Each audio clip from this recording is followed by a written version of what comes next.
القدير الذي خلق الموت والحياة ليبلوكم أيكم أحسن عملا. الحمد لله. اللهم صل على محمد وعلى آل محمد كما صليت على إبراهيم وعلى آل إبراهيم إنك حميد مجيد.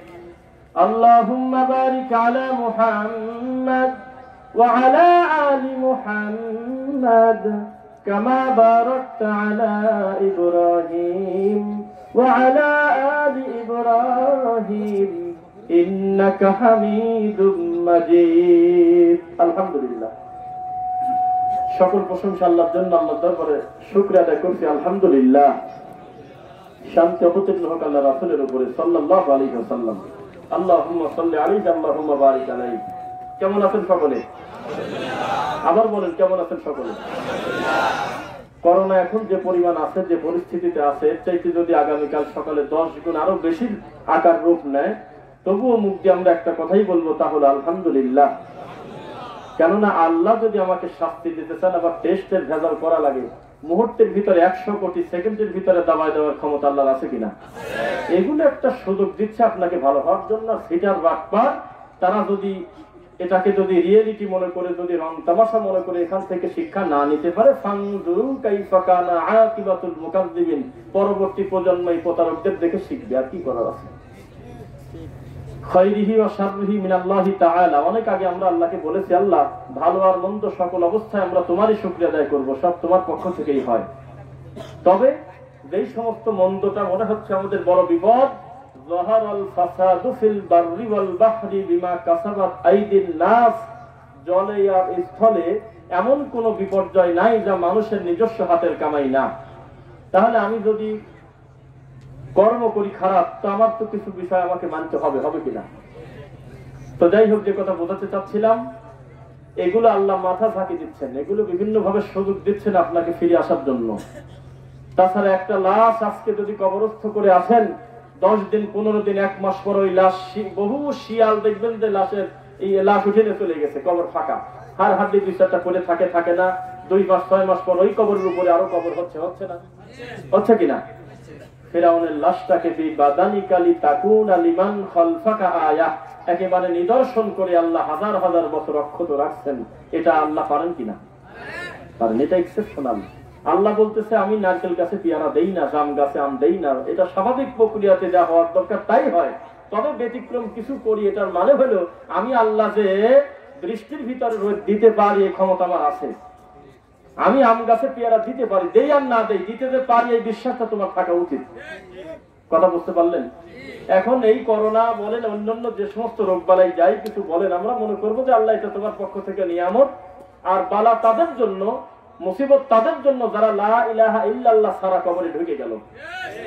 আর যেই লোকটার ভাগ্যে লা ইলাহা ইল্লাল্লাহ জুটেছে ইমানের অবস্থা, সে চাপা পড়ে মরলেই কি, খেরেবাজি পড়ে মরে গেলেই কি, রাস্তাঘাটে পড়ে মরে গেলেই কি, একজন মুমিনের একটা পিপিলিকা পর্যন্ত তার গায়ে কামড় দেয় না, একটা ছোট কাঁটাও তার শরীরে ফোটে না, যেই কাঁটা তার গুনাহ মাফের জন্য আসে নাই। সুবহানাল্লাহ। একজন মুমিনের জ্বরও লাভ, মাথা ব্যথাও লাভ, মানে পেট খারাপ লাভ, এমন কোন জরুরত নাই একজন মুমিনের, তার লস সবই লাভ। কেননা আপনি যদি 20 বছর কাউকে হাতুড়ি পিটা করেন এই দুনিয়ার হাতুড়ি দিয়ে, ওই লোকটা যদি মরে যায় 20 বছর পরে, মরার আগের দিন এই কথা বলা তার ঠিক হবে না যে কবরের 1 মিনিটের আযাব আমি পেয়ে গেছি। কথা বোঝা যাচ্ছে কি? কোন মানুষকে যদি 3 ঘন্টা আগুনে জ্বালায় পুড়ায় দেন, যদি জীবিত থাকে না মরে, মরার আগে যদি তাকে মাইক্রোফোন নিয়ে গিয়ে বলেন যে একটু বলেন তো দেখি যে জাহান্নামের আযাবের 3 মিনিটের আযাবের সমান পাইছেন আপনি, ও যদি বলে হ্যাঁ, তাহলে ও মিথ্যাবাদী। কেন? এটা তুলনীয় কোন আযাব না। তো সুতরাং দুনিয়াতে যদি আমরা একটু কষ্টে থাকি, যদি কিছু জরুরত, কিছু বালা মুসিবত আমাদের আসেও, সত্যিই যদি আমরা আল্লাহর ইমানদার মুমিন বান্দা হয়ে থাকি, লস আছে নাকি? কোনো অসুবিধা নেই, অন্তত এই বড় খাটি পিটার থেকে বাঁচলাম। বোঝেন নেই? 2-4টা লাথি করি বেটার দেন একেবারে মরে যাওয়া। বোঝা যাচ্ছে কি? আপনি একটা ছেলেকে একটা লাথির বিনিময়ে আপনি গাড়ির চাকার তলে পড়া থেকে বাঁচায় দিলেন, হ্যাঁ হাতই ভেঙে গেল, অসুবিধা আছে তাতে? তো লাথিটা না দিয়ে যদি সোনার চাঁদ বলি, না না না, এত সোনার বাচ্চা, মাসুম বাচ্চা, মুকাল্লাফ বিশারঈ বেগুনা মাসুম, এই সোনার গায়ে কি আঘাত দেওয়া যায়? তাহলে একবারে চাকার নিচে পড়ে জীবনটাই শেষ।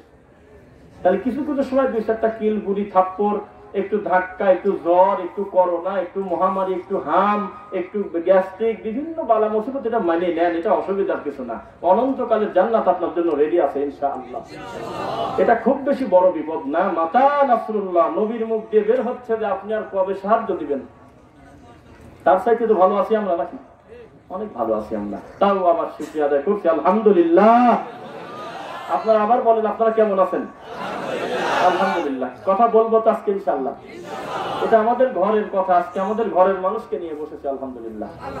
এই জন্য আমরা প্রাণ ভরে 2টা কথা শুনবো। আমার বক্তব্যের আজকে আলোচ্য বিষয় শুনবেন, কি বলবো? আলোচ্য বিষয় হলো বেশি আমল সমান সমান সুন্দর আমল। বেশি আমল বনাম সুন্দর আমল ইনশাআল্লাহ। আল্লাযী খালাকাল মাউতা ওয়াল হায়াতা লিয়াবলুয়াকুম আইয়ুকুম আহসানু আমালা। সূরা মুলক, আল্লাহ সুবহানাহু ওয়া তাআলা বলতেছে, আমি তোমাদেরকে হায়াত আর মউত সৃষ্টি করেছি এই কারণে কে কার চাইতে কর্মে উত্তম।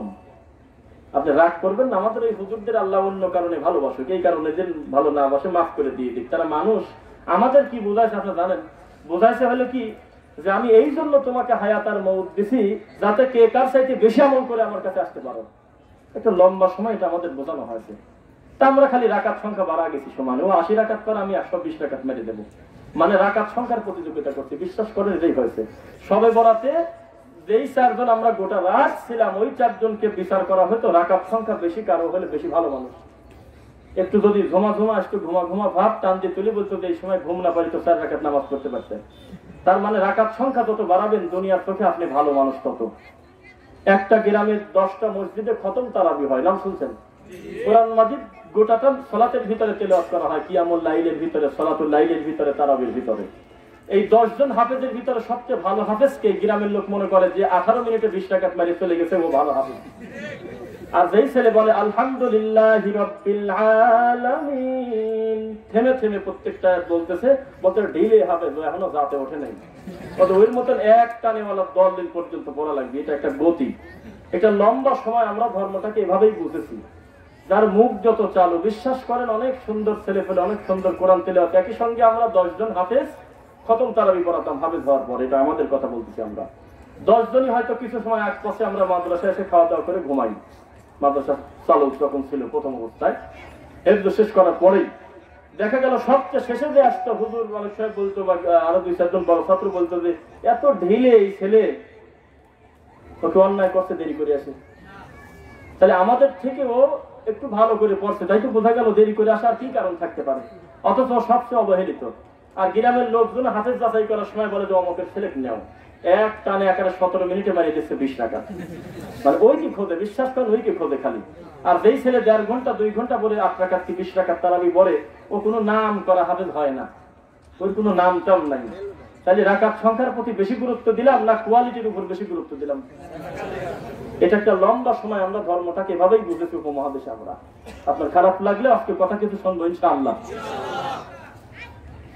আজকে আল্লাহ সুবহানাহু ওয়া তাআলা তিনি আমাদের সৃষ্টিকর্তা না?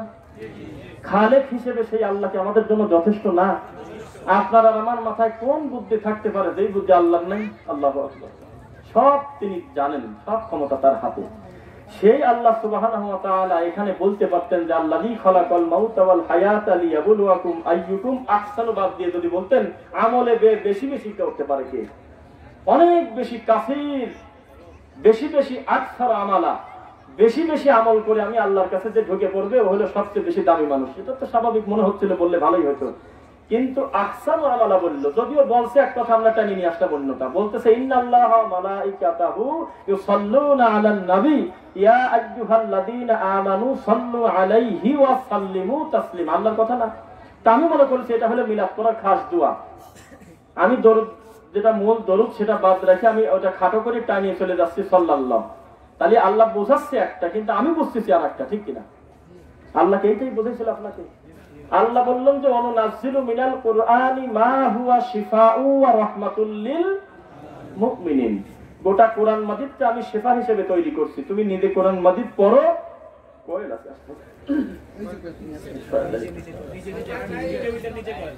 অনুনাজ্জিলু মিনাল কুরআনি মা হুয়া শিফা, আমার এই গোটা কোরআন মাজিদটা নাজিল হয়েছে তোমার জন্য শিফা। সুবহানাল্লাহ। এখন হুজুর মনে করছে আমি কাটি প্যাকেট করে গলায় তুলে দিলি হয়ে গেল শিফা, চিকিৎসা। অথচ আল্লাহ ওইটা বোঝায়নি। আল্লাহ বুঝাইছে কি, যে একটা মানুষ ওর চাইতে বড় রোগী আর কি হতে পারে, যার ভিতরে শিরক রয়েছে, যার ভিতরে কুফর রয়েছে, ওর চাইতে বড় রোগী আর দুনিয়ায় হয়? এই লোকটার জন্য সবচাইতে উত্তম চিকিৎসা হলো আমি আল্লাহর কোরআন মাজিদ। এটা কোরআনই সম্ভবত না, এটা হলো আমি আল্লাহর কোরআন মাজিদ। এই কোরআন যদি কোনো বান্দা পড়ে তাহলে প্রতি হরফে 10 নেকি। কথা কি বোঝা গেল? 10টা নেকি পাবে সে। ফালাহু আশরু আমসালিহা, একটা হরফ যদি পড়ে প্রতি হরফে 10টা নেকি পাবে। আর এই অনুযায়ী নিজে আমল করবে, অন্যকে বলবে, তাহলে আল্লাহর কোরআন মাজিদের সৌন্দর্য মানুষের কাছে প্রকাশ হয়। এটাই তো বুঝলেন নাকি? এখন আমি মনে করলাম যে এত ভেজাল তো আমার না, যেহেতু এটা চিকিৎসা, তাহলে আমি কাটি আমি মানুষের গলায় ঝুলিয়ে দিয়ে দেবো। তাহলে আমরা কিন্তু অন্যটা বুঝি। আল্লাহর মুখের কথাটা উল্টাই দিছি কিনা একটু বলেন তো একবার। আল্লাহ বলল আহসানু আমালা, পৃথিবীর ইতিহাসে সলফে সলেহিন থেকে কোন মুহাদ্দিসিনে কেরামের এই চিন্তা মাথায় যায় নাই যে আহসানু আমালার অনুবাদ আমরা তাফসিরে লিখে রাখবো, বেশি বেশি আমল যে করতে পারে, এটা করে নাই, কোনোদিন লেখে নাই কেউ। সকলেই লেখছে আহসানু আমালা শব্দের অর্থ আমালুন সালেহ, নেক আমল। আমলটা হবে মুহাম্মদ সাল্লাল্লাহু আলাইহি ওয়াসাল্লামের হুবহু অনুসরণে, ওইটার নাম হলো আহসানু আমালা। কিন্তু আমরা রাকাত সংখ্যার উপরে যখন বৃদ্ধি করেছি, যখন হিসাব নিকাশ করা, তখন এই সালাতের নিজস্ব সৌন্দর্য আমরা হারাই ফেলছি। কথাই বোঝেন নাই মনে হয়? আমরা সালাতের মূল সৌন্দর্য থেকে চলে গেছি রাকাত সংখ্যা বাড়ানোর জন্য। ইসলাম কি কঠিন এটা মনে করেন আপনারা? আপনি যদি বলেন যে এই দেশে থাকি এত পায়ে পায়ে ধরলে চলা যায় না, সৌদি চলে যাবো গা, তাহলে কোনোভাবে বলতে চাচ্ছেন যে বাংলাদেশের জন্য আল্লাহ আপনার উপর জুলুম করছেন। আউযুবিল্লাহ। ওয়ামাল্লাহু বিযাল্লামিল লিল আবিদ, আল্লাহ বলতেছে আমি আমার আবেদ, আমার দাসের উপরে জুলুম করা হারাম করে নিছি। সুবহানাল্লাহ। ইন্নী হারামতু যুলমা আলাই, আমি আল্লাহ নিজেই বলতেছি আমার দাসের উপরে জুলুম আমি করি না। তাহলে আমি যদি বলি আল্লাহর হুকুম বিধানটা খুব জটিল, খুব কঠিন, মানা কষ্টকর, এই দেশে থেকে মানা যাবে না, আমি পরোক্ষভাবে আল্লাহর উপরে দোষারোপ করতেছি না? কথা বলতেছেন নাকি? চাই একটু কোন কথা না বলে একটু সামনের দিকে আগে আসবেন। আর ওখানে খুব বেশি প্রয়োজন না থাকলে দিদি ভাইয়েরা একটু কষ্ট করে আপনারা এইদিকে চলে আসবেন ইনশাআল্লাহ। তো যে কথা বলতেছিলাম, আল্লাহ সুবহানাহু ওয়া তাআলা আমাদের বললেনটা কি আর আমরা করলামটা কি? মানুষ যদি আল্লাহর দেখানো পথে যদি শান্তি খুঁজে না পায়, অন্য পথে গিয়ে যদি বলে পাইছি সুখ, ওটা কি সুখ হলো? যেই লোক বলতেছে সালাত ঠিক মতো আদায় না করলে অন্তরের কোনো ত্রুটি নাই, ভালো আছে, ওটা কি মন ভালো হলো? যেই মন 5 ওয়াক্ত সালাতে আল্লাহকে সিজদা দেওয়াতে পারে না, ওটা অসুস্থ মন। তো সুতরাং যারা জাগতিক ভাবে মনে করতেছে পর্যাপ্ত জিলাপি নিয়ে আমরা খুশি আছি, অগণিত তাবিজের ভিড়ে আমরা ভালোই আছি, লাখো টাকার হাদিয়ার ভিড়ে তো আমাদের চাপে, আমাদের নারায় তাকবীর, আমাদের মারহাবার, আমাদের গতির কাছে ওরা তো ঢাকা পড়ে গেছে, আমরাই সবচেয়ে বেশি মাঠে। মূলত তুমি অসুস্থ, তুমি রোগী।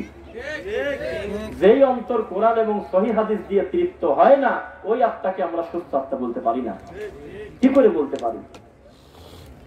আমরা সকলে এখানে যারা আছি কোরআন এবং সহিহ হাদিস মানতে প্রস্তুত কিনা? ইনশাআল্লাহ। যদি তাই হয় তাহলে আমাদের চাইতে সুখী মানুষ আল্লাহর মাটির উপরে আর নেই। কেননা মরার পর যেটা টিকেই থাকবে সেইটা মানতে যদি আমাদের কষ্ট না হয়, আমাদের চাই বড় সুখী আছে। লিল্লাহি তাকবীর, আমরা খুশি আলহামদুলিল্লাহ। তো রাকাত সংখ্যার উপরে আমরা একটা লম্বা সময় গুরুত্ব দিয়েছি। পরবর্তীতে দেখলাম যে সূরা মুলকের 2য় আয়াতে এই কথা বলে নাই আল্লাহ। আমি বুঝে নিছি অন্য কিছু। সময় সময় প্যান্ট শার্ট পরাওয়ালা বোঝে, সৌদি আরবে রাস্তা ঝাড়ু দিয়ে অফিসিয়াল কাজকর্ম করে সে আল্লাহ সঠিক দিন নিয়ে বাড়িতে আসে। 30 বছর বুখারি পড়ানোওয়ালা মুফতি বোঝে না, তাহলে হেদায়েত আল্লাহর পক্ষ থেকে আসে? আসে কিনা? যদিও আমার প্রবাসী ভাইদেরকে কটাক্ষ করা হয়, তার যথেষ্ট কারণ আছে। কেননা এই ফরিদপুরে আল্লাহর ঘরটা ভেঙে দেয় নাই ওরা। তো কথা বলতে বলতে আমি বললাম যে আপনাদের এই মহল্লায় সবচাইতে আগে সহিহ কিতাব দাওয়াত শুরু করছে তাকে একটু বলেন। এক লোক বলতেছে যে আমি 13-14 বছর আমি সৌদি আরব ছিলাম, ওখান থেকে এসে। তা উনি কথার এক পর্দায় একটু মজা করে বললেন, এই মসজিদ ভাঙা যত অশান্তি সব গোড়া হলো আমি যে কি কারণে আমি সৌদি গেলাম, আমি যদি সিঙ্গাপুর যেতাম তাও তো কাম হইতো, আমি যদি অন্য কোনো রাষ্ট্রে যেতাম অথবা বাংলাদেশেই পড়ে থাকতাম, অন্য ব্যবসা বাণিজ্য করতাম, তাহলে এই ভেজাল আর হতো না। আমি কেন যে সৌদি গেলাম, কেন যে আল্লাহ সঠিক দিনের বুঝ আমার দিল, আমি কেন যে ওই খোদা নিয়ে এসে দেশের মানুষকে সঠিক কথা বললাম, এই জন্য মসজিদ ভেঙে গেছে। কথা কি বুঝতে পারলেন? ব্যাপারটা তাই হয় নাই। তার মানে ওই হুজুরই তো অনুবাদ করতেছে যে আমার পক্ষ থেকে একটা কথাও যদি জানা থাকে এই কথাটা নিজের ভিতরে সীমাবদ্ধ না রেখে আরো 5 জনকে বলে দাও, তাই না? সেই লোক চাচ্ছে যে আপনি নিজে আমল করেন, তাও চায় না, মানুষকে বলেন তাও চায় না, আবার ও আমল করবে তাও চায় না। দেখে হইল কোন ধরনের কথা আপনি একটু বলেন। এটাই বর্তমান পরিস্থিতিতে হয়েছে। তবে তো মনে আছে কি সেই কথাটা, যারা আমাদের মাহফিলকে বন্ধ করে দেয় ওরা ভয় পায়, আমরা কিন্তু ভয় পাই না, আমরা খুব খুশি। আমাদের মাহফিল তোমরা যত বন্ধ করে দিবে জাতি তত স্পষ্ট বুঝতে পারবে, কেননা যেখানে বাধা আছে সেখানে একটা আগ্রহ জন্ম নেয়। ব্যাপারটা কি কারণে এরকম হইলো? তখন সত্য উদ্ঘাটন করতে গিয়ে যে দেখে যে তাবিজের ব্যবসায় আগুন লাগার কারণে তারা এই কাণ্ডটা করছে। জিলাপি ফরমা শুকিয়ে যাচ্ছিল এই কারণে, আর অন্য কোনো কারণ নেই। আমি বলছি মনে আছে যে আগে 301 টাকা দিয়ে তাবিজ রেখে দিয়েছে, এক টানে ঝাড়িয়ে তোর তাবিজ নিয়ে খুব খুশি। অথচ ওই ঘরের থেকে তারই ছেলে এসে ওই একই হুজুরকে বলতেছে তাবিজ বলে সেরেক হুজুর। হুজুর বিপদে, বোঝেন নাই? এক মরা মানুষকে নিয়ে বছরে 4 বার কুলখানি করছে, মিনিটে মিনিটে বক্সাইছে কোরআন মাজিদ। সেই লোকের ঘর থেকে তার নাতি বের হয়ে এসে ওই একই হুজুরকে বলতেছে এইটা বলে বিদআত, এটা বলে শিরক। আল মাইয়িতু ইয়াযযাবু বিমা নিহা আলাই। এইভাবে মানুষকে জড়ো করে, মৃত মানুষকে কেন্দ্র করে আনুষ্ঠানিকতা করলে নাকি মৃত মানুষকে কষ্ট দেওয়া হয়। তাহলে হুজুর তো বিপদে, বিপদে কি আপনি আমি? বারবার একই কথা অভিযোগ আসে। আমাদের মসজিদের খতিব সাহেব খুতবায় উঠেই বলে যে হলে আহলে হাদিস কাফের, সহিহ আকীদার লোক কাফের, ইহুদির দালাল। এই দেখেন কাগজ আছে, ইংরেজদের থেকে আসছে, বিভিন্ন ভাবে বলে।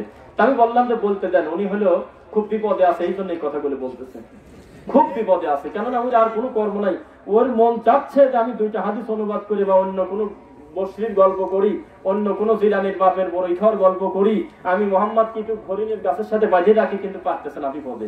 ওই সামনে যখন দেখে যে প্যান্ট শার্ট পরে হলেও আমাদের সহিহ আকীদার 2-4 জন আছে, তখন ও টেনশনে শুকিয়ে যাচ্ছে, যা বলবো না ধরা খাওয়া যাবে না, কি দরকার আন্দাজে খালি গালিয়ে যাবো খালি। এই জন্য তোমার খুতবার সময়টা এইভাবে নষ্ট করতেছে। তাহলে মূলত ও তো আরো দিন দিন মূর্খ সাজতেছে না? এই ভেজাল বাদ দিয়ে যদি রাসূলের 3টা হাদিস অনুবাদ করার চেষ্টা লেগে যেত, তাহলে লোকটা একটা অজানা জিনিস জানতে পারতো না।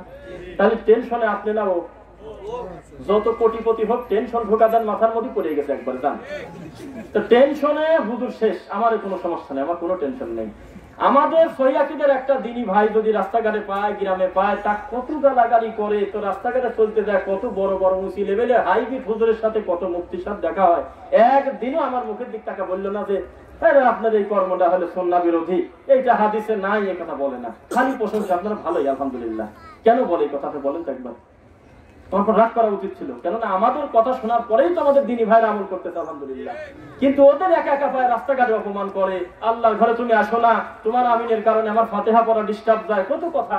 অথচ ওই লোক আমাদের সাথে যখন দেখা হয় রাস্তাঘাটে, তখন একেবারে তুলসী পাতার সাথে থাকে, একবারে মুফতির কোনো কথা নাই, জবান বন্ধ, কোনো সমস্যা নেই, অন্যান্য কথা বলে। বাড়ি কোথায়? হ্যাঁ ভাইজান আমি আপনাকে দেখি আলহামদুলিল্লাহ, একদিন আমাদের ওখানে আসেন, এইসব কথা বলে। তো তুমি সিরিয়াল করে আমাকে তো বলতেই পারো যে আপনারা মসজিদে লাল বাতি দিতে নিষেধ করছেন কেন? লাল বাতি তো নবী নিজে দিয়েছে, এই কথাটা বলে না কেন একবার? তার মানে ও মোটে জানে যে পাকা শয়তানি করতেছে আমি মাঠে, আর এই সত্য যারা ডেলিভারি দেয় ওই লোকের সামনে আমি কিছুই না, আমার এগুলি বলে লাভ হবে না। এই জন্য এত সময় বসে থাকি, কোনো না কোনো ভাবে তারা আমাদেরকে খোঁচাক, এই খোঁচানোর কারণে আমরা সত্যটা তাদেরকে বলে দেই, কিছুই করে না। অথচ ওই একই লোক বাড়িতে দেয় অসহায় 2-4টা যুবক ছেলে বা সঠিক দিন যারা মানে তাদেরকে ওহাবি ফিতনাবাজ কাফের বলে বলে গালাগালি করে। তাহলে এখন মানুষ এগুলো বুঝতেছে না, বুঝতেছে কিনা? সত্য মানুষ বুঝতেছে আলহামদুলিল্লাহ। মানুষের ব্রেন এখন এমন সহজ হয়ে গেছে যে দিন মেনে নিতে কষ্ট নাই। তবে আমরা মনে করি একজন জাহেল, দিন ধর্ম না জানা মানুষের হেদায়েত পেতে যত সহজ, তথাকথিত মুফতির হেদায়েত পেতে অত সহজ না। কারণ ও একেবারে সিদ্ধান্ত নিয়ে ঘোষণা দিয়ে মাঠে নামছে যে বেদাত আমি চাষ করবো একবারে মাঠে। আর ওই বেচারা তো জানে না, তা ওর কাছে সত্য মিথ্যা পৌঁছাই নাই। আপনি আপনার মতো করে যদি সঠিকটা ভালো করে বুঝান, আমরা আশা করি দিনের ক্ষেত্রে কিছু উপকার হবে। আর মুফতি তো আগেই মাথায় প্যাকেট করে নিয়ে আসে যে না যাই বলুক ওরা হলে ইহুদির দালাল। কথাকে বুঝতে পারলেন?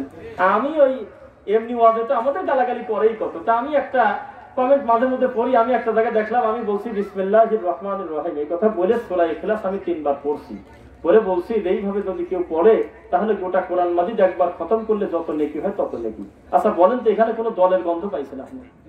এখানে কোনো অন্য সুন্নি ওহাবি আছে? তার দেখছি দুই একজন কমেন্টে লেখছে তুই হলে ইহুদির দালাল। তার মানে ওকল সিদ্ধান্ত নিয়েই আছে যে আমার কর্মই হলে ওদের গালাগালি করা। ওকল বুঝে শুনে গালিচ্ছে না, আপনি ভুল করতেছেন সেই জন্য গালিচ্ছে তা কিন্তু না। আপনাকে আমি অপবাদ দেবো এই জন্য আপনার অপরাধ করা জরুরি না। আপনাকে আমি গালি দেবো আপনি পাপ করা জরুরি না। আমার মানসিকতা খারাপ হলেই যথেষ্ট। শোনা যাচ্ছে না কথা মনে হয়? আপনাকে আমি বিনা কারণে গালিগালাজ করব এটার জন্য বিশেষ কোনো কারণ না। আপনি ভালো মানুষ, তাও আমি গালি দিতে পারি আমার মানসিকতার কারণে, পারি কিনা? জাতি এখন বসতেছে, খুব বিপদে আছে, বিশ্বাস করেন, এত টেনশন শেষ নাই। মাঝে মধ্যে কিয়াম করে, মাঝে মধ্যে করে না, বসে পড়ে। মানে কি যে ওই একই লোক কিছুদিন আগে ঝাঁকি দিয়ে মানে টাইনিয়ে চলে গেছে ইল্লাল্লাহর হুটান, এই লোক এখন কমা দিচ্ছে। তারপরে কমা দিচ্ছেন কতটা, এগুলি খুব বেশি জরুরি না। মাঝে মধ্যে করেন, মাঝে মধ্যে ছাড়েন, অসুবিধা নেই।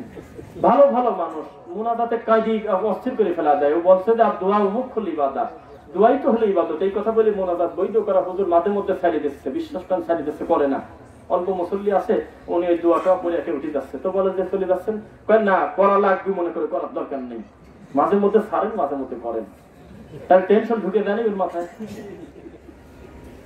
হুজুরের কত তফিল শক্ত, হুজুর কত বড় বিদাতি, হুজুরের কত বড় বিদ্যা। ওই মুফতির কাছে, ওই শাইখুল হাদিসের কাছে আমাদের সহিহ কিতাব চেনা জানা মুখ পাঁচটা, তার ওই মসজিদে ঢোকা দেন, কিছুই করবে না, খালি ওর সামনে সালাত আদায় করবে। দেখবেন যে খুতবার কথা বদলা দিচ্ছে, অন্য কথা কয়, বাপ মার ওয়াজ করবে, অন্যায় হক হালালের ব্যাপারে, আর আমলের কথা কয় না। জানলে ধরা পড়ে যাবো না। আমাদের লোক দেখে ভয় ওরা পায় না, ওদের দেখে আমরা ভয় পাই। ওদের দেখে আমরা যদি ভয় পাই, এমনও জায়গা আছে হাজারে একজন আমাদের সংখ্যায় নাই, তাও তো আমাদের চিন্তা নাই। চিন্তা আছে কি? পৃথিবীর শ্রেষ্ঠ মানুষ মুহাম্মদ সাল্লাল্লাহু আলাইহি ওয়াসাল্লামের জনপ্রিয়তা লাগে না? ওয়া ইন তুতি আকসারা মান ফিল আরদি ইদিল্লুকা আন সাবিলিল্লাহ। মুহাম্মদ সাল্লাল্লাহু আলাইহি ওয়াসাল্লাম আপনি বাড়ি বাড়ি ঘুরে প্রত্যেকটা মাথা গুনে গুনে হিসাব করে সকলের মতামত নিয়ে ধর্ম চালাতে যায় না। মানুষের স্বভাব হলে মানুষকে ডাইভার্ট করে অন্য রাস্তায় ফিরায় না। এই যে হুঁশ আন্দাজে চলে সব মানুষ। আপনাকে চালাবে হলে ওহী, জিবরাইলকে দিয়ে যা বলি তাই মতো চলেন, আপনি মানুষের কথা মতো চলেন না। আমরা সংখ্যায় কি বিশ্বাসী? সংখ্যার বিবেচনা কি সত্যের মাপকাঠি হতে পারে? সবচাইতে নারায়ে তাকবীরের ভিড়ে, সবচাইতে মারহাবার ভিড়ে রাসূলের সুন্নাত দিন দিন কুরবানি হচ্ছে, জানেন আপনি? কোনো কারণ নেই, একাই খালি চেঁচায়, খালি চেঁচায়। মানুষ মনে করতেছে মাঠ গরম, এর চাইতে ভালো বাজার কি হতে পারে? অথচ তার কাছে দুইটা সুন্নাত কথা বলেন, বলবে ছোটখাটো বলে মন খারাপ করবে। সুন্নাত দেখে যে ভয় পায়, ওর চাইতে বড় ভীতু, বড় কাপড় সেই মাটির উপরে আছে বলে মনে করেন। বিদাত দেখে যে আত্মতৃপ্তি বোধ করে, বিদাতিকে তিনি সমর্থন করে, তার চাইতে বড় জালেম মাটির উপরে আছে বলে মনে করেন আপনি? সুন্নাত দেখে যে আত্মতৃপ্তি পায়, নবীজির একটা ছোট সুন্নাত কেউ ছোটখাটো বলে ব্যঙ্গ করে না, তার চাইতে তৃপ্ত খুশি মানুষ কি খুঁজে পাবেন মাটির উপরে? ওরা আমাদের কি বলে জানেন? বলতেছে যে না, এই আমলটা তো আমাদের না, এটা হলো ওদের।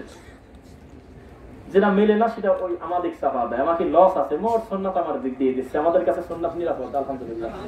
এই সুযোগে এই প্রতারক রাসূল সাল্লাল্লাহু আলাইহি ওয়াসাল্লামের চূড়ান্ত সুন্নাত থেকে মানে পড়ে আছে ফাঁকে, আমার লস আছে নাকি? তার সাথে কামের আলী কয় না, এটা আমার কাম, এটা হলো রুইরে কাম, ওটা ওরে আলে হাদিস করে। এই কথা বলি রাসূল সাল্লাল্লাহু আলাইহি ওয়াসাল্লামের সুন্দর সুন্দর সুন্নাতগুলো ফেলে আমাদের দিক দিয়ে দিচ্ছে, ক্ষতি হচ্ছে আমাদের। আমাদের কাছে আল্লাহর নবীর সুন্নাত নিরাপদ, ওর কাছে বোঝা ফিতনাবাজ, বিপদে ডবল করলো না। এমনি আমল তো করেই না, আবার ঠেলে আমাদের দিকে উপকার করে দিয়ে দিচ্ছে। কোনো অসুবিধা নেই, খালি মানিয়ে নেবেন। যত হুজুরে বলবেন যত ফিতনা সিরিয়াল আছে ঢালি আমার দিক দিয়ে দেন, ওটা সুন্নাত মেশিনে টিকলে আমরা মানিয়ে নেবো। সামিউনা ওয়া আতানা, আমাদের বিশ্বাস করে হে মুহাম্মদ সাল্লাল্লাহু আলাইহি ওয়াসাল্লাম, তোমার কথা আর আল্লাহর কথা যেখানে শুনবো শোনার সাথে সাথে মানিয়ে নেব। সাথে সাথে মানা সহজ, দেরি করে মানা কঠিন। দেখবেন একটা মুসি জুতা সেলাই করতে করতে আমাকে বলতেছে আয়াতুল কুরসি পড়বেন, খুব ফজিলত, জানেভাবে সালাম ফিরানোর পর করবেন, তাহলে জান্নাতে আপনি ঢুকে গেছেন নিশ্চিত থাকেন ইনশাআল্লাহ। খালি মরে গেলেই কাম। আমার অন্তরে যদি বক্রতা থাকে তাহলে আমি ভাববো যে এটা মুসি মেথডের কথা কি করে শুনি আমি। আবার আরেকটা চিন্তা মাথায় আসতে পারে যে যত ভালো কথাই বলুক, আমার উপরতলার বড় ঠাকুর তার বলে নাই, যতই হাদিসে থাকুক এটার ব্যাখ্যা তো আমার হুজুর কয়া দেয়নি যে আমল করা লাগবে। আগে জিজ্ঞাসা করি দেখি উপরতলার থেকে, বুঝে নিচ্ছেন তো, উপরতলা থেকে এটা ডেলিভারি পাস করে দিয়েছে কিনা। যদি বলে যে না বাবা এটা রহিত হয়ে গেছে, এটা উঠে নারী ভুড়ি দিতে একটু বাদ দরকার নাই, তাহলে আমি ধরবো যে এটা ফিতনাবাদ, এটা চলতেছে না। আর আমাদের কোনো ভেজাল নাই। এই মাটির উপরে যে কোনো লোকের থেকে যদি রাসূল সাল্লাল্লাহু আলাইহি ওয়াসাল্লামের কোনো সুন্নাহর খবর পাই, বিল বাইয়িনাতি ওয়াজ জুবুর, দলিল প্রমাণ যদি ক্লিয়ার হয়ে যায়, সঙ্গে সঙ্গে সামি'না ওয়া আতা'না, শুনলাম কি মানলাম। আমরা সুখী না ওরা সুখী? ভেজালে খুব ভেজালে আছে, বিশ্বাস করেন। খুব জালসা মাহফিল করার পরে আমি বাদে আরো 3 জন বক্তা ছিল, ওরা যে পরিমাণ খুশি হয়ে গেছে টাকা মাকা নিয়ে, ওর চাইতে বেশি খুশি হয়েছিলাম আমি 20-30 জন লোক নিয়ে নারায়ণগঞ্জে প্রোগ্রাম করতে দিলে না ফিরে যায়। বিশ্বাস করেন, জানেন না তাই? কেননা আমার আত্মতৃপ্তি নিয়ে যাচ্ছিলাম যে গ্রামের মানুষ জানুক কোনো না কোনো ভাবে এই ওহাবিরা আমাদের দেশে ঢুকছে। তো একবার এই টেনশনে হুজুরে যাওয়া লাগবে না, একবার কোনো না কোনো দিন ওই হুজুর কোনো না কোনো দিন মাথায় নিক যে না সারা জীবন আমার জিলাপি দিয়ে সবকিছু ঢেকে রাখতে পারবো না, আজকে আসি ফিরে গেল, কালকে আবার একেবারে মঞ্চেতে ফিরে যাবে নি, এটাকে বাসার থেকে গেল, এরপর থেকে 8 ঘন্টা ওয়াশ করে ফিরে যাবে, এরপর থেকে এমন হলো যে ছাতা আমি ওই মঞ্চে নাই বসতে পারি, এরকম না হয়। তাহলে আমাদের লস আছে কি? কোনো না কোনো ভাবে সত্যটা মানুষের কাছে পৌঁছাক। আমরা এত কষ্ট করে চ্যালেঞ্জ করে বলি যে হুজুর আপনি রাগ করেন কেন, আমাদের গোটা বক্তব্য সিরিয়াল করে আপনি টানেন, 1.5 ঘন্টা 2 ঘন্টার বক্তব্যে একটা বার বলি না ভাই রে আপনি অমুক দলের দিকে আসেন, আমাদের একটা তরিকা আছে, ওই তরিকার নাম লেখা দেন তাহলে জান্নাতে যাবেন। এই কথা বলছি আমরা মুখ দিয়ে কোনোদিন? আমরা বলি যে আল্লাহর দিকে যাও, মুহাম্মদ সাল্লাল্লাহু আলাইহি ওয়াসাল্লামের দিকে যাও। এটা কি অপরাধ হতে পারে বলেন তো একবার? কোনদিন এটা অপরাধ হতে পারে না। সুন্নাহ যারা মানতে নারাজ, সুন্নাহ যাদের কাছে নিরাপদ না, তারা ছোটখাটো বলে ব্যঙ্গ করে সরাই দিচ্ছে। আমাদের কাছে মুহাম্মদ সাল্লাল্লাহু আলাইহি ওয়াসাল্লামের সুন্নাহ নিরাপদ, আলহামদুলিল্লাহ। আমাদের কাছে নিরাপদ, আমাদের কাছে নবী মুহাম্মদ সাল্লাল্লাহু আলাইহি ওয়াসাল্লামের কোনো সুন্নাহ তো অনিরাপদ না, আলহামদুলিল্লাহ আমাদের কাছে নিরাপদ। যে কথা বলতেছিলাম, আমরা সুন্দর আমল চাই না বেশি আমল চাই? বেশি কথাটা এখানে চলে না কেন জানেন? আমি পরে ভাবলাম যে ব্যাপারটা কি, বেশি আমলের কথা লেখে নাই কেন, পরবর্তীতে বুঝতে পারলাম যে বেশি আমল দিয়ে, বেশি বলতে বেশি বোঝায় না, আপনি পারেন 20 কেজি 30 কেজি দেওয়া মানে বেশি না? কথা বলতে না দেখি, প্রতিদিন 1 কিলো হাঁটেন, এটা হলো একটা স্বাভাবিক সীমারেখা। আজকে 3 কিলো হাঁটলেন, 2 কেজি বেশি হাঁটলেন না? তো আল্লাহ আপনার ইবাদত বেশি দেবে এটা আপনি কি করে মাথায় নিলেন? যেই আল্লাহ প্রতিদিন 7 আসমান থেকে নামে আসি প্রথম আসমানে আপনার গুনাহ মাফের জন্য ডাকে, ওই আল্লাহ কি করে আপনার বোঝা বেশি চাপাতে পারে? উনি ইবাদত অল্প দিয়েছে আমার বান্দার যাতে জুলুম না হয়, কিন্তু আপনি টানি রাবারের মতো বলাইছেন এগুলি। এক একটা সুন্নাতকে ঢেকে আছে অন্তত 30টা কচুরিপানা নোংরা বিদআত কুসংস্কার দিয়ে, জানেন আপনি? এখন এই কুসংস্কার, এই কচুরিপানা টানি সারাবের গেলি, এই কচুরিপানা যারা পরবর্তীতে দিছে তারে ভেজাল, আর কোনো কারণ না, কোনো কারণ না। এত অপবাদ দাও, একটু শর্ট করে এই অপবাদ দাও না, ওরা বেদাত করে। এত অপবাদ, এত গালি দাও, শর্ট করে বলো যে ওরা মুশরিক, তা তো বলো না। আমরা রাত দিন বলি তোমার এই কর্মটা বিদআত, তুমি একটু সাহস করে আমাদের 5টা কি 10টা সিরিয়ালে বলো যে এই দলের ভিতরে এই 5টা 10টা বিদআত আছে, বলো তো, তা বলে না। তাই পৃথিবীতে পাপই তো আল্লাহর হকে সবচেয়ে বড় 2টা, একটা হলো মুহাম্মদ সাল্লাল্লাহু আলাইহি ওয়াসাল্লামকে না মানার নাম বিদআত, আল্লাহকে না মানার নাম হলো শিরক। নাকি এই 2টা অপরাধে যদি আমরা অপরাধী না হই, কোন অপরাধ আর আছে এর থেকে বড়? বলো তো দেখি। যে লোক মানুষ হত্যা করে ও নেকি মনে করে করেন, আপনি জানেন? মানুষ হত্যার চাইতে বেদাতি বেশি ভয়ঙ্কর, আমরা এই কথা বলতেই পারি। কেননা মানুষ হত্যা প্রতিদিন মানুষ করে না, বিপদে পড়েও কিন্তু মানুষ করে, মানুষের কামড় দেয়। দেখবেন আপনিও সাপ দেখে ভয় পাচ্ছেন, কোন দিক যাবো না যাবো, সাপও মনে করতেছে মরে সারলাম, এই ঘোজাঘুজি করতে করতে এটা কামড় দিয়ে বসছে। মূলত এমনও হতে পারে ও জীবন বাঁচানোর জন্য এই কামটা করলাম, ও আপনাকে বাসার থেকে টার্গেট করে নিয়ে আসে না, এই ওকে কামড় দিয়ে মারিয়ে দেবো আমি। কথা বুঝতে পারলেন কি? বোঝা যাচ্ছে কথা? তো আমরা যে কথা বলতেছিলাম, বেশি আমল আমাদেরকে আল্লাহ দিয়ে বোঝা চাপাচ্ছেন, এটা মনে করেন না। আর বিদআত, যে কথা বলতেছিলাম, বিদআত কেন এটার চাইতে বেশি খারাপ? পরের ঘরে ঢুকে প্রতিদিন জেনা করা যায়। যত বড় নিকৃষ্ট লোক হোক, ছেলে ফেলে বড় হলে চক্ষু লজ্জা ওই অন্যায় আর করে না। বহু মানুষ বহু জেনা ব্যভিচার করছে, পরবর্তীতে বিয়ে শাদী করার পর একটা ভারত চলে আসছে শরীরে, সে আর ওই ধরনের নোংরা কাজ করে না, তওবা করে বহু লোক ভালো হয়ে গেছে। হয় নাই? কেননা ওই জেনা করার সময় কেউ বিসমিল্লাহ বলে না যে আমি একটা নেকিতে ঢুকে গেলাম, তা মনে করে না কেউ। কোনদিন কোন লোক একটা বদনা পর্যন্ত চুরি করার সময় ভাবে না যেহেতু এটা ছোট জিনিস, একটা বদনা চুরি করা নেকির কাছে, এটা মনে করে না কোনোদিন। জাগতিক সকল অন্যায়কে মানুষ অন্যায় মনে করেই করে, এই জন্য তার ফিরে আসার একটা সুযোগ কিন্তু থেকে গেল, যেহেতু লোকটা জানেই যে অন্যায়। অভাব অনটন চলে গেলে বা ভুলভ্রান্তি আল্লাহ কোনোদিন যদি হেদায়েত দেয়, হয়তো সঠিক পথে আসবে। কিন্তু বেদাতি আপনার আগে দৌড় দিয়ে জান্নাতে ঢুকতে চাচ্ছে, ও কি করে ফেরে? আপনি তাকায় আছেন হলো মুয়াজ্জিন যা বলে আপনিও তাই বলবেন, শুধু হাইয়া আলাস সালাহ আর হাইয়া আলাল ফালাহর সময় কি বলবেন? কিন্তু বিদআতি মনে করতেছে এতে যথেষ্ট না, আমার সোনার নবীর নাম চলে আসছে, আমি যখন সাল্লাল্লাহু আলাইহি ওয়াসাল্লাম আর মুহাম্মদ রাসূলুল্লাহ যখন বলবে আশহাদু আন্না মুহাম্মাদুর রাসূলুল্লাহ, আমি ফু দিয়ে মাথা ঝাঁকি দিয়ে চোখ মুছে চোখের জ্যোতি বাড়া ছাড়বো। এত পরিশ্রম যে লোক করতেছে আমার সোনার নবীর নাম শুনে সুমাটোমা দিয়ে প্রত্যেক নামে 3 বার করে মোছে, তাহলে ওকে জাহান্নামে যাওয়ার জন্য কাম করতেছে। ও কিন্তু চাচ্ছে আপনি হাঁটি গেলেও দৌড় দিয়ে জান্নাতে যাবেন। বোঝা মনে যাচ্ছে না? চুপ করে বসে আছে, কখন মুহাম্মদ রাসূলুল্লাহ শুনবো তখন আমি জ্যোতি বাড়াবো। কিন্তু ভুলটা করছে কোন জায়গায় এটা ও বোঝেই নাই। ওই একই লোকে আপনি বলেন যে এটা কেন করলেন, আপনি এই কেন কথাটা বললে আপনি ধমক খাবেন। কি বলো তুমি? আমার বয়স 60 বছর, আমি এখনো চশমা ছাড়া কোরআন পড়ি হলে আমার সোনার নবীর নাম শুনে চোখ মোছার কারণে চোখের জ্যোতি বেড়ে গেছে, এটার নামে বরকত আছে। তখন আপনি তাকে বলেন যে বাবাজি, যেই বরকতের আশায় আপনি রাসূলুল্লাহ শোনার সাথে সাথে চোখ মুছলেন, ওই রাসূলকে যিনি মাটির উপরে পাঠিয়েছেন তিনি হলেন মাখলুক, আর আল্লাহ যিনি পাঠিয়েছেন তিনি হলেন খালেক। এই আল্লাহর নাম শুনলেন আপনি কয়েকবার, আল্লাহ আল্লাহু আকবার আল্লাহু আকবার আশহাদু আল্লা ইলাহা ইল্লাল্লাহ পৃথিবীর শ্রেষ্ঠ বাক্য, এই সব শব্দে বরকত খুঁজে পেলেন না। ওই সময় তো চোখ মুখ মুছলেন না, যেই মাখলুকের নাম আসছে চোখ ডলি মুছলেন কেন? কথা ক্লিয়ার বোঝেন না মনে হয়? তার মানে আপনি আপনার মন মতো যেটাকে ভালো মনে করতেছেন সেটা ভালো নাও হতে পারে। আপনি আল্লাহর কাছে বারবার বলতেছেন যে এত দোয়া করি, এত হাত তুলে কাঁদি, আমাকে দেন না, আপনি আমাকে দেন না। এর ভিতরে না দেওয়ার ভিতরেও তো সফলতা থাকতে পারে, আপনি না বুঝতে পারেন। আপনি আল্লাহকে এখন বলতেছেন যে এখানে মনে হয় একটা ব্রিজ আছে, নাই? আল্লাহ আমার ছেলে প্রতিদিন কষ্ট করে অফিসে যায়, আমাকে এত ভালোবাসে, এত মহব্বত করে, আপনি আগামীকাল সকালে অন্তত একটা ভালো গাড়ির ব্যবস্থা করে দেন, হোন্ডা, আমার ছেলে নিয়মিত অফিস করবে, একটা ইয়ামাহা এফজেড গাড়ি দিয়ে দেন। তা আল্লাহ মনে করলো যে ঠিক আছে, দেওয়ার দরকার, দিয়ে দিলাম। তো পরবর্তী দিন সকালে ফজর সালাত করে আপনার ছেলে খুশি চোটেই এক টান মারিয়ে গেছে, খালি ওই ব্রিজের পর গাড়ি উঠছে, আর ওঠে নাই, ও সাইডে পড়ে ইন্তেকাল। ইন্নালিল্লাহ। হতে পারে কিনা? বিশ্বাস করেন, পৃথিবীর কোন মানুষ যদি অপবাদ আল্লাহর উপরে না দেয়, ওর মা এই খবর পায় বলবে আমি নয় জ্ঞান বুদ্ধি নেই, আমি একটা মানুষ ঝুলে বলে ফেলছিলাম, তোমারও কি জ্ঞান নাই? ওই একটা দেওয়ার জিনিস হলো, যেই জিনিস ব্রিজের এপার থেকে ওপার ওঠে না, ওই একটা জিনিস। তা আল্লাহ বলতেছে তুমি যেটাকে ভালো মনে করে বারবার আমার উপরে তুমি বলো যে দেও না কে, দেও না কে, তুমি কি করে বুঝলে যে ওইটা তোমার জন্য মঙ্গল ছিল? আমি বুঝি তোমার জন্য কোনটা মঙ্গল কোনটা অমঙ্গল। কেন না এটা পরীক্ষার কেন্দ্র। তুমি 80 পেতে চাও না, তুমি ভালো মার্ক নিতে চাও না, তোমাকে মার্ক ভালো দেওয়ার জন্য আমি আল্লাহ এবং আমার রাসূল ছাড়া কোন ডাক্তার ভালো বোঝে? তুমি এটা বোঝো না, কেউ বোঝে না। এইবার একটু খেয়াল করবেন কথাটা, ভেজাল লাগি রয় নেই আমার আর আপনার ভিতরে, কথা বোঝেন না? ভেজাল লাগি রয় নেই, ইবাদত সংক্রান্ত বহু বিষয় ভেজাল লাগি রয় নেই। এই ভেজালকে আমরা তৈরি করছি না, শত শত হাজার হাজার বছর ধরে চলে আসতেছে। কথা একটু আওয়াজ দিবেন, ভালো হবে আমার মনে হয়। আমার আর আপনার আমলগত যে মুশকিল ভেজাল, এইটা আমি বানাইছি না, বহু আগে থেকে টানিয়ে চলে আসতেছে। কথা বুঝবেন। কিন্তু চাচাতো ভাইয়ের সাথে চাচাতো ভাই কথা কয় না 4 বছর, কেন? সৌদি আরব থেকে ঘুরে আসি ধরে আমেরিকা, সেই জন্য। বলছেন কথা আমার 5 কলি টুপিটা টান দিয়ে খুলি, গোল টুপি মাথায় দিয়েছে, বলতেছে যে এটা কাজ করলি নাকি তুই? এই কলির ভিতরেই হলো জিনিস ছিল একটা, তুই এটা কাজ করলি। 5 কলিটা খুলে তেনার টুপি মাথায় দিয়েছে, তেনার টুপি সেলাই এলা, তো বললো যে কামটা ভালো করো নাই। আবার ওইটা খুলে 5 কলি মাথায় দিয়েছে, তো বলতেছে যে এটা কাজ নাকি?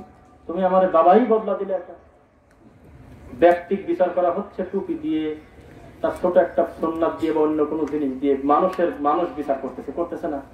তো যাই হোক, এটা ভেজাল যেহেতু হয়েই গেছে, তো ভেজালটা নিরসন চান কিনা? তো এই মাটির উপরে কোন মানুষের ব্রেন বুদ্ধি আমার নবী মুহাম্মদের চাইতে বেশি সাল্লাল্লাহু আলাইহি ওয়াসাল্লাম? বলেন একবার, নাম বলেন কোন লোকটার মাথায় আমার নবী মুহাম্মদ সাল্লাল্লাহু আলাইহি ওয়াসাল্লামের চাইতে বেশি বুদ্ধি আছে? আছে এরকম? তা আপনি কোথায় যায় চাষির কবর, কোথায় চাষি কাঁদে, কোথায় ব্যাপারটা এরকম হয় নাই? আপনি কার কাছে দেওয়ার সমাধান চাচ্ছেন? আমার আর আপনার ভিতরে আমলগত যত সমস্যার সমাধান দেবে হলে কোরআন এবং রাসূলের সহিহ হাদিস। আপনি টানিয়ে চলে গেছেন হলে অন্যদিকে, আর বলতেছেন ওরা ফিতনাবাজ, ওরা ভাগ করে রাখছে। ভালো কথা, আমি ভাগ করছি, তুমি জোড়া দিলা কি করে? তোমার বাবার ডাকে নিয়ে আসি না, কোরআন আর হাদিস ডাকে নিয়ে আসি। তুমি খালি চেঁচাবার কবিরা ঐক্য চায় না, এরা হলো ফিতনাবাজ, এ দেশে কত কিছু হয়, এরা ঐক্যের কথা বলে না। তোর কত তোমার চাই বেশি, আমি চাই, আমি যাচ্ছি কোরআন আর হাদিস নিয়ে, তুমি আসতে চাও হলে ঠাকুর বাবার গল্প নিয়ে। তাকে এইভাবে হয় কোনোদিন? চলো দুইজন আমরা এক জায়গায় বসি, কোরআন আর হাদিস কেউ না কেউ নিয়ে আসুক, নিয়ে এসে মাঝখানে বসাক, আমরা চারদিক গোল হয়ে বসি। যেই লোকটা মাথা নত করে যাবে আর বলবে এই দুইটাই মেনে নিলাম, ও হলে আমার ঐক্যের ভাই।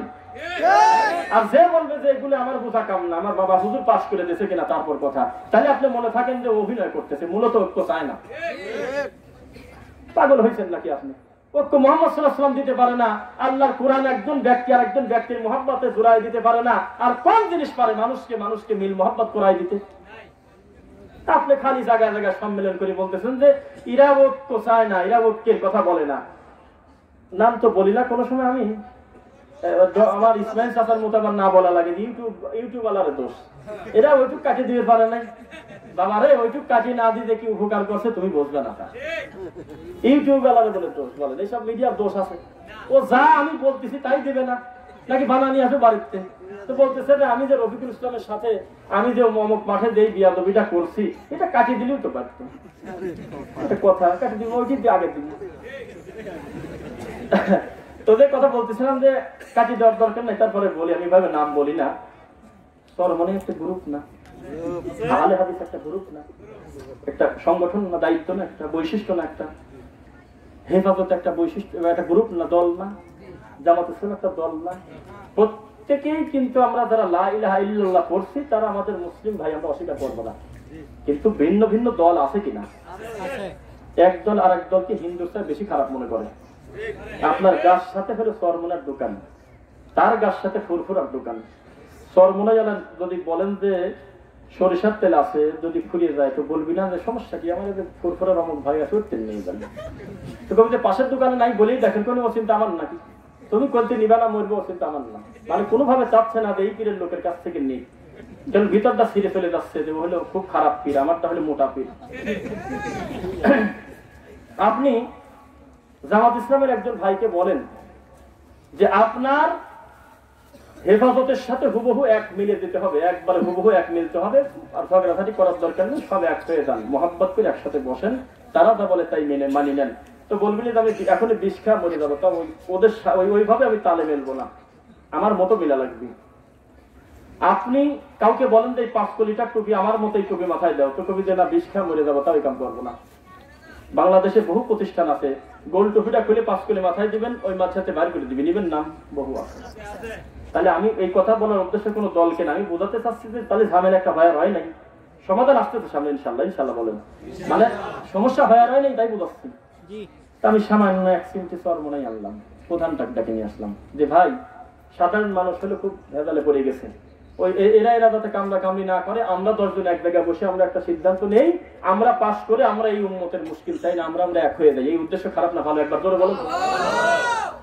আমি সিদ্ধান্ত নিলাম আক্রোশীর একজন সবচেয়ে বড় যিনি দায়িত্বশীল সে আসুক, মাঝভান্ডার থেকে তিনি একজন আসুক, প্রত্যেক ধর্মীয় দায়িত্বশীলদের ভিতর থেকে একজন প্রধান আসুক, আমরা ঘরোয়া একটা বৈঠক করে আমরা এক হয়ে যাবো, ঐক্য হয়ে যাবো, এই উদ্দেশ্য খারাপ না ভালো। আসলাম, এসে এক জায়গায় বসলাম, বসে আমরা একটা সিদ্ধান্ত নিলাম যে আমাদের ভিতরে যাই ছিল আমরা মিটে নিলাম, আমাদের মুশকিল ভেজালে যাবো না, আমরা এক অন্যের ভাই, আমরা ইখওয়ানা হয়ে গেলাম, ওয়াতাসিমু বিহাবলিল্লাহি জামিয়া, শক্ত করে আমরা আল্লাহর রজ্জুকে আঁকড়ে ধরলাম, ভেজাল দরকার নাই। সালাতের ডানে বামে সালাম ফেরানোর পর আমরা কিছু খাওয়া দাওয়া করে আমরা আমাদের প্রত্যেক দলের একটা অনুসারী নাই, একটা ভিন্ন ভিন্ন গ্রহণযোগ্যতা নাই, আহলে হাদিসের লোক সে প্রকাশ্যে বলে দিবে তাদের অনুসারীদেরকে, দেখো তোমরা কিন্তু ওদের সাথে আরই করো না, আমরা এক হয়ে গেছি। চরমোনাই বলবে শোনো যাই করো, জামাত ইসলামকে এসব ভেজাল করো না, ও আবার আর এক দলে বলবে, এটা একটা ব্যাপার, খারাপ কি? এই ঐক্যের ঘোষণার সময় আছে 1 ঘন্টা, 1 ঘন্টা সময় আছে, আধা ঘন্টা হলে সুন্নাত দিয়ে ফরজ সালাত দিয়ে শেষ করবে, তারপর খাওয়া দাওয়া করবে। বিশ্বাস করেন এই ঐক্য 20 মিনিটও টিকবে না, ঘোষণা দেওয়ার আগেই কাটিয়ে যাবে। এত সময় বসলো, গাছে প্যারাক 2-3টা প্যারাক মারি লিখে রাখছে যে এই গাছে প্যারাক মারা নিষেধ, কথা বুঝতে পারলেন? মানে এক জায়গায় বসে সিদ্ধান্ত নিলাম যে আমরা ভেজাল করবো না, আমরা মিলিয়ে যাবো। মাদক বিরোধী বিভিন্ন সমাবেশ হয় না, বুঝতেছেন না মনে হয়, তামাক দ্রব্য মাদক এই সমস্ত কুসুম বা খারাপ অবক্ষয় থেকে ফেরানোর জন্য কিছু ঘরোয়া বৈঠক হয় সুন্দর, যে আমাদের ছেলেদেরকে উদ্বুদ্ধ করবো যে এই সমস্ত নেশাদার দ্রব্য থেকে যাতে ফিরে থাকে। তো 3 ঘন্টার বৈঠকে 1.5 ঘন্টা পর তারা খুব অস্বস্তি হয়ে গেছে, তাদের খুব বিরক্তি এসে গেছে, একটা লম্বা সময় আমরা একটা মাদক বিরোধী আন্দোলন করতেছি, মাঝখানে একটু ব্রেক নিতে হলে একটা সিগারেট খায়, ঐক্য হলো। তো ঐক্য সব সিদ্ধান্ত নিলাম যে আমরা ভাই আর ভেজাল করবো না, আমরা সব টুপিয়ালে এক হয়ে যাবো, যেই মাগরিবের আযান পড়বি তখনই ভেজাল, ইমামতের দেবকা, একামতিতে মুশকিল। একজন বলবে যে বেলাল রাদিয়াল্লাহু তাআলা হলো পৃথিবীর শ্রেষ্ঠ মুয়াজ্জিন, তার একবার চলে, আমার চলে না, আপনি ডবল একামত দিয়ে না, একবারই দেন। তারপর আরেকজন কবি যে আমার না হইতো স্যার আমার সালাত টিকতেছে না, বহু কষ্ট করে মায়ের খেয়ে মুখস্থ করছেন। আর একজন বলবি এটা নয় বাদে দিলাম, কিন্তু এমনি অবজাব চাচ্ছি না, এরপর আরেকজন বলতেছে যে আমি কোনো ভেজালে যাবো না, সোজা আমি আল্লাহু আকবার বলে হাত বাঁধবো। তারপরে না কোনো ভাবে ভেজাল করে কাউকে না কাউকে সামনে দিয়ে সালাতটা হয়েই গেল। ডানে বামে সালাম ফিরাই মুশকিল, একজন মাথায় হাত দিয়ে কিছুদিন পরে, আর একজন কবি আমি এখন একটু কিছু ক্ষমা চাইনি, একটু কাটি নেবো, হাত তুলে রব্বানা সালাম না। আর একজন বলবেন যে এইসব ভেজাল আমার না, আমি ঘুরে বসবো, বসে আমি 33 বার সুবহানাল্লাহ, আস্তাগফিরুল্লাহ 3 বার, আল্লাহুম্মা আনতাস সালাম, লা ইলাহা ইল্লাল্লাহু ওয়াহদাহু লা শারীকা লাহু, বহু কর্ম আছে, এগুলো আমি সুন্নতি মাসনুন দোয়া পড়বো। তখন রাগ করি কেউ আর এদিক ঘুরে বসতে, এদিক কেন তো বলতেছে আব্বা হুজুরেরই হলে এদিক দরবার। আর একজন বলবে যে আমার পুরা লা ইলাহা ইল্লাল্লাহ এটা আমার জন্য হচ্ছে না, একটু ভেজাল আছে আমার, একটু আমি যেহেতু এখন উঁচু দরজায় চলে গেছি, কামেল হয়ে গেছি, আমার এখন এই জেকেটটা খাটো করি, শুধু ইল্লাল্লাহ চলে আসছে আমি। আর একজন বলবে তোমার সাথে বড় দরজা আমার, আমি ওই ইল্লাল্লাহর ইল্লা কাটি দিয়ে আমি খালি হুর পর আছি টিকে, সামান্য একটু পরেই ফালাফিল্লা চলে যাবো। এই যে একটা মুশকিল, আপনি কি সিদ্ধান্ত কাকে দিবেন আপনি বলেন? এই ঐক্যকে টিকবে? কিন্তু এই সকলে মিলে যদি আমরা একযোগে প্রথমেই স্বীকার করে নিতাম, পক্ষে যাক বিপক্ষে যাক যাই হোক, মুহাম্মদ সাল্লাল্লাহু আলাইহি ওয়াসাল্লামের সুন্নাহ দিয়েই আমাদের আমলটা মাপবো, যার যার আমল থেকে ওইটাই টিকবে, না মানলে বলবো যা হয়েছে এতদিন হয়ে গেছে, তাহলে ঐক্য একাই হতো না। কষ্ট লাগছে মনে আপনাদের? আমি আর আপনি ঐক্য হবে, এটা চেঁচানোর কি আছে? আপনার সাথে যদি আমার 1000 বছরও দেখা না হয়, কতদিন তো হায়াত নাই, 40 বছরও যদি কোনোদিন দেখা না হয়, তবু আপনার সাথে আমার ঐক্য অটো হয়ে যাবে। কিভাবে শুনবেন? আপনারা আমার আমল আকীদা হুবহু মিলে গেলে একাই ঐক্য হয়ে গেছে। আপনি ঘরে বসে খালি কাঁদেন যে ওরা ঐক্য চায় না, আমাদের চাইতে বড় ঐক্য কেউ চায় না। কেননা যেই ঐক্য কুরআন আর নবীদের সুন্নাত দিতে পারে না, এই মাটির উপরে কোন প্রতারক আছে সে ঐক্য দিবে? তাহলে ঐক্যের পক্ষে না ঐক্যের বিপক্ষে আমরা? সুন্নাত দিই না সুন্নাত বাদ দিই? লা তালবিসুল হাক্কা বিল বাতিলি ওয়া তাকতুমুল হাক্কা ওয়া আনতুম তা'লামুন। খবরদার তোমরা আমি আল্লাহ সত্য আর মিথ্যাকে মিশ্রণ করে ফেলো না। আর আপনি ঐক্যের অর্থ কি বলতেছেন জানেন? আপনি তুমি তো আমিনটা একটু খাটো করে দাও, ওইভাবে পাউডার না লাগাই একটু সরলরা করো, আমরা একটু এগিয়ে যাই, কথা বলেন দেখি। তুমি সরাসরি অত বুকে না রে, তুমি সামান্য একটু নিচে নামো, আমি একটু উপরে উঠি, এক কথা বোঝে না দেখি। তুমি খয়রাতে যাও, কিন্তু মানে জিলাপি খুরমা খাওয়ার দরকার নাই, খালি দোয়াটা করে চলে আসো। তার মানে আমি একটু আগে যাবো, তুমি একটু আগে আসবে, এটার মানে হলে আমি সুন্নাত ছাড় দেবো, তুমি একটু ফিতনা ছাড়িয়ে দিবে আমার দিক। তাহলে এই গোল আলু হয়ে গেল না? একটা পাত্রের ভিতরে সামান্য একটু সরিষার তেল, সয়াবিন তেল, petrol, palm oil, octane, diesel, kerosene তেল, নারকেল তেল, সকল তেল একটা বাটির ভিতরে ভরিয়ে দিলেন, কোন পদার্থ তৈরি হলো? মূলত ময়লা তৈরি হলো না? কিন্তু প্রত্যেকটা আলাদা করেন, তার নিজস্ব একটা মান আছে। সরিষার তেল আলাদা করেন, তার আলাদা একটা দাম আছে। সয়াবিন তেল তার জায়গায় তার একটা মান আছে, আছে কিনা? কথা তো বোঝেন না। পেট্রোল তার একটা মান আছে, ভিন্ন দাম আছে। সমস্ত দামি জিনিস এক জায়গায় প্যাকেট করে সব বেদামি করে ছাড়ছেন, এখন কে কুকুরও খায় না। মুশকিল হলো না? ফেরাউনের মতো থাকুক, এটা একটা ইতিহাস। আবু জেহেলের গতিতে থাকুক, ওটা একটা ইতিহাস। যারা নারকেল ফাটালো কি ধর্ম মনে করতেছে, তারা থাকুক, ওটা তাদের একটা ধর্ম। আমি মুসলমান, অন্তত আমি তো মুহাম্মদ সাল্লাল্লাহু আলাইহি ওয়াসাল্লামকে চূড়ান্ত সুন্নাতের মাপকাঠি মনে করি, তা কেন করি না? বোঝাতে পারলাম না মনে হয়। প্রত্যেকে তার জায়গায় জায়গায় অটল না? তা আমি কেন আমার সুন্নাতকে খাটো মনে করলাম? আমি কেন মুহাম্মদ সাল্লাল্লাহু আলাইহি ওয়াসাল্লামের প্রতি এত রাগ আমার? তার সুন্নাত আমার কাছে অবহেলিত কেন? এইভাবে ঐক্য হয় কোনোদিন? ঐক্য হয় না। একটু আগে বলবেন, সামনে কষ্ট করে পিছন দিয়ে পরিবেশ করে দিবেন। আপনাদের উদ্দেশ্যে আমার আরো একটু কথা। এইসব অপবাদের জবাব দিয়ে খারাপ করতেছি মনে নাকি? কোন নাম টাম কিন্তু না, কত সুন্দর ভাবে বোঝানো হচ্ছে মনে হয়, তাই না? ওই মনে করেন যেই জিনিসগুলো আপনাকে ফেস করতে হয়, শুনতে হয়, আমি এই হৃদয়ের ভিতরে জমে থাকা দুইটা কথা আমি আমার জায়গা থেকে বলার চেষ্টা করতেছি ইনশাআল্লাহ। আর একটা অপবাদ হলে ওরা হলো কট্টরপন্থী। কি পন্থী বোঝেন নাই? কট্টরপন্থী। ওরা খুব কঠিন, ওরা খুব সব বিষয় খুব কঠোর। যে কয়জন মুহাম্মদ সাল্লাল্লাহু আলাইহি ওয়াসাল্লামের সঠিক সুন্নাহ মানি, এই কয়জনও যদি তোমার মতো ঠান্ডা হুজুর হয়ে যেতাম, বহু আগে এই দেশে ধর্ম বেঁচে খাইত। এখনো লা ইলাহা ইল্লাল্লাহ বলার লোক আছে কিনা? এখনো মানুষকে সেজদা দেওয়ার বিপক্ষে লোক আছে কিনা? এখনো তার ছোট হোক বড় হোক সকল প্রয়োজন আল্লাহকে বলার লোক এখনো 2-4 জন আছে। এই 2-4 জন লোকও যদি মনে করতো যে ঠান্ডা হুজুর হয়ে যাবো, কাবা ঘরে কেউ মূর্তি বানা ছাড়িয়ে দেবো, তাহলে এই দেশে বহু আগে ধর্ম বেঁচে খেত। তুমি শুকরিয়া আদায় করো তুমি এই সুন্নাত পালন করনেওয়ালা কিছু মানুষের জন্য আসমানের রিজিক পাও, দুনিয়া এত সময় আবার টিকে আবার থাকে। তুমি যে জাতি কাণ্ড করতেছ কোরআন পড়িয়ে, এই কোরআন পড়ে বিভিন্ন কাজ করতেছেন। আমরা বলতেছে মাই ইয়াহদিল্লাহু ফাহুয়াল মুহতাদ ওয়া মান ইউদ্লিল ফালান তাজিদ লাহু ওয়ালিয়্যাম মুরশিদা। আমি আল্লাহ যাকে হেদায়েত দেই সে হেদায়েত পায়, তাই না? আমি আল্লাহ যার হেদায়েত দেই না তার জন্য কোনো ওলি মুরশিদ নাই। তাহলে আমরা বুঝে নিলাম যে আমি আল্লাহ যদি কারো হেদায়েত না দেই, কে আছে, কোন বন্ধু আছে, কোন মুরশিদ আছে তাকে হেদায়েত দেয়? মিলে গেল না? এত সুন্দর একটা স্বচ্ছ কথাকে ঘোরায় নিয়ে বলতেছে ওর তো কোনো হেদায়েতই নাই, যার কোনো মুরশিদ নাই, ওলি নাই। তাহলে আপনি আল্লাহর নিজস্ব সিফাতি নামটা টানি মানুষের কাছে দিয়ে কুফরি করলেন না। এই যদি আপনার ধর্ম প্রচারকের কাণ্ড হয়ে থাকে, তাহলে আল্লাহ আপনার মতো লোক যদি সব হয়ে যেত, এই দেশ বহু আগে ধ্বংস করে দিত না আল্লাহ বিশ্ব। এখনো পর্যন্ত দিচ্ছে না, কেননা এখনো সত্যকে সত্য বলার লোক আদৌ আছে, আলহামদুলিল্লাহ আছে আছে। আপনি না হয় জিলাপি নিয়ে মুহাম্মদ সাল্লাল্লাহু আলাইহি ওয়াসাল্লামের সুন্নাহকে ঢেকে রাখছেন, বুঝতে দিতে চাচ্ছেন না। কেউ না কেউ তো মানতেছে, নাকি মানতেছে না? সঠিক মানতেছে। তো যে কথা বলতেছিলাম, গালি দিতে দিতে হিদায়াত আসে, জানেন আপনি? বাবরি মসজিদের গল্প আমরা জানি না, তবে শুনি লোক মুখে, যিনি ভাঙছিলেন তিনি নাকি পরবর্তীতে ভুল বুঝে মুসলমান হয়ে নিজে আবার একটা আল্লাহর ঘর তৈরি করছে। সুবহানাল্লাহ, এটা আমরা শুনছি। শুনছেন আপনারা নাকি? তা আমরাও এটা বিশ্বাসী, যারা আমাদেরকে গালি দিচ্ছে, যারা আপনাকে অপছন্দ করতেছে, রাসূলের সুন্নাহর উপরে ব্যঙ্গ করতেছে, আমরা আশা করি আল্লাহ তাকেও হেদায়েত দিতে পারেন ইনশাআল্লাহ। যদি এই বুঝতে আসে যে গালিটা দিলাম, এদের ব্যাপারটা কি, কাদের গালি দিলাম, কিছু বুঝতে আল্লাহ দিতেও পারেন, পারেন কিনা? আল্লাহকে আমরা ভয় করি কি করি না? পরীক্ষার টেনশনে বই নিয়ে বসার সময় পাচ্ছেন না।